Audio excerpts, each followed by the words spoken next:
James, can I ask you something? I had a feeling this was coming. Go ahead. When did you first try to learn another language? And what happened? Oh, good question.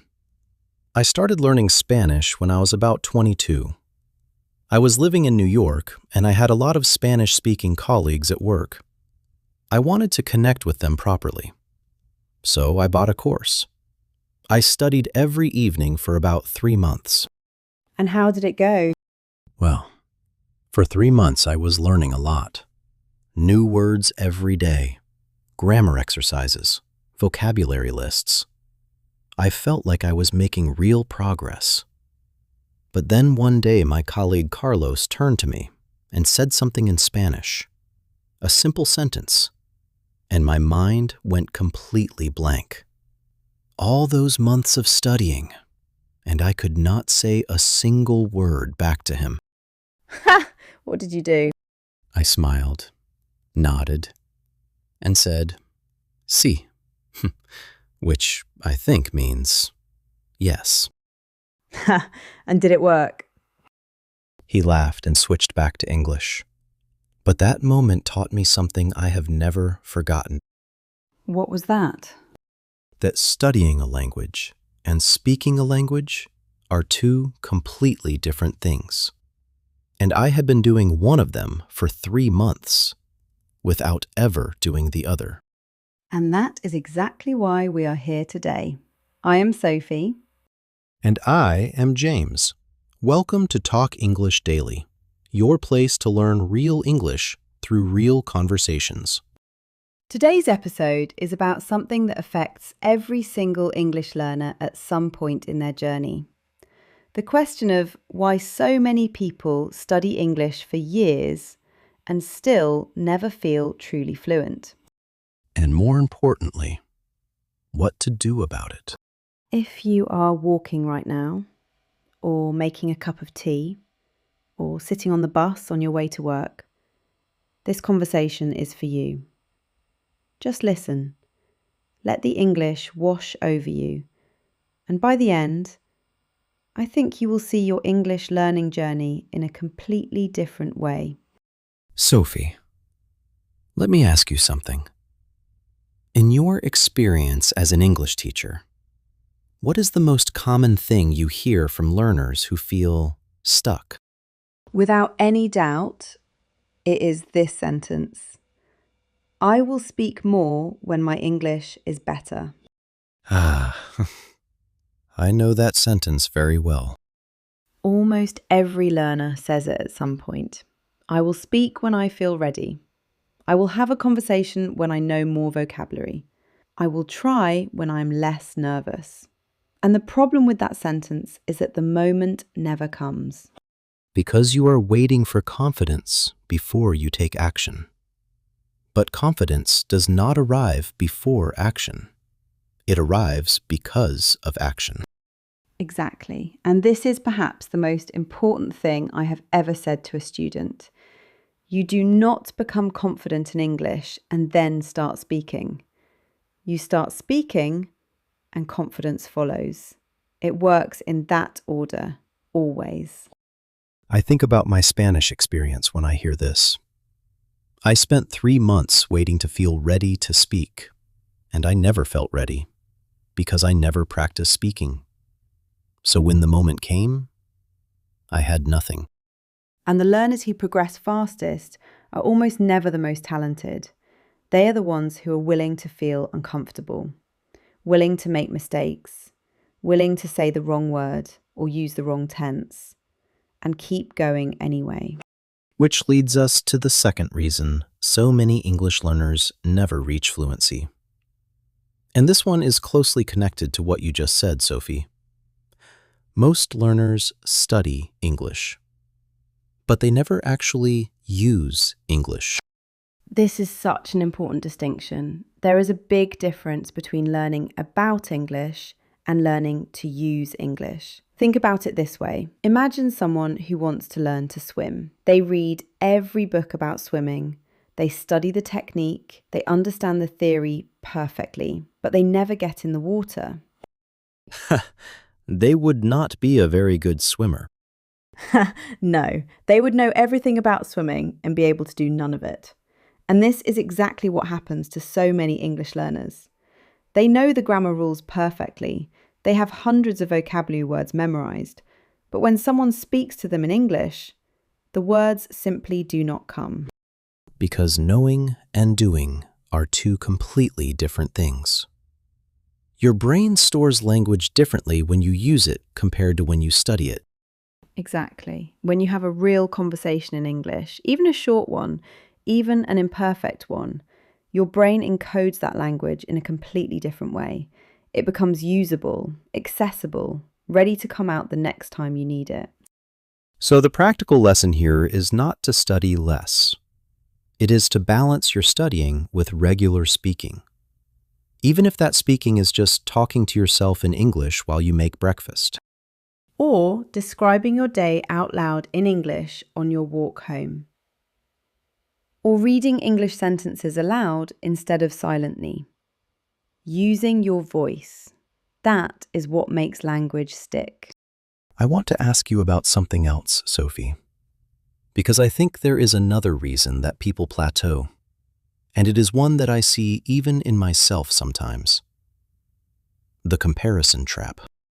Oh, yes. This one is so common and so damaging. Can you explain what you mean by the comparison trap for our listeners? Of course.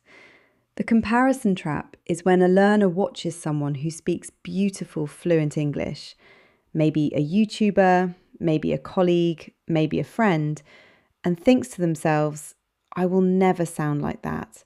My English will never be that good. And that thought, that comparison, makes them want to give up. Because they are comparing their beginning to someone else's middle, or even someone else's end. Exactly that. But what they do not see is the journey. They do not see the years of mistakes that person made, the conversations that went wrong, the times they used the wrong word and felt embarrassed, the slow, gradual progress that eventually became the fluency they now admire. Nobody starts as an expert. Not in English, not in anything. Never. I have been teaching English for many years, and I have never once met a learner who became fluent without going through a long period of feeling stuck, of feeling like they were not improving. That period is not a sign that something is wrong. It is a completely normal part of the process. I remember feeling that way with my Spanish. About 2 months in, I thought, I am studying every day, and I feel like I am going nowhere. And I almost stopped. What made you continue? My colleague Carlos, actually. He told me that the feeling of going nowhere is often right before the breakthrough. He said, trust the process and keep showing up. And a few weeks later, something shifted. Things started to click. The breakthrough moment. Every learner has one, and they always come after the plateau, not before it. Which brings us to the third big reason people never reach fluency. And I think this might be the most interesting one. The fear of making mistakes. The biggest obstacle of all, and the most invisible one. Because most learners do not even realise how much fear is holding them back. Can you tell us a little about what this looks like, Sophie, in your experience as a teacher? Of course, I have had students who are genuinely excellent at English. Their grammar is almost perfect, their vocabulary is rich and varied, but in a real conversation, they freeze, they go quiet, or they avoid using words they are not 100% sure about, and as a result, they sound less fluent than they actually are, because they are so afraid of being wrong that they say nothing at all. And saying nothing teaches you nothing. Exactly. Whereas a learner who makes mistakes freely and openly, who tries things and gets them wrong and tries again, that learner is actually learning at a much faster rate because every mistake teaches them something. Every correction is a lesson. I love that way of looking at it. A mistake is not evidence that you failed. It is evidence that you tried.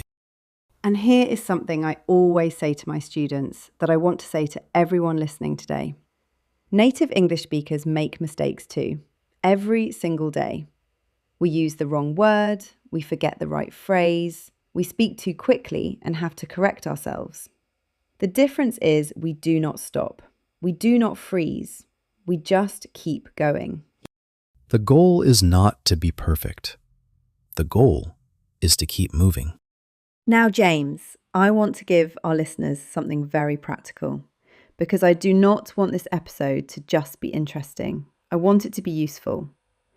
So let us talk about 3 specific things that every English learner can start doing today to break through the plateau. I love this. Practical action steps. Let us hear them.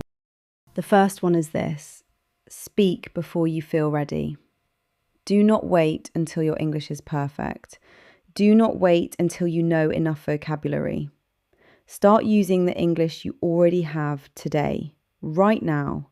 Speak to yourself. Speak to a language partner. Order your coffee in English. Call a shop and ask for their opening times. Start small, but start.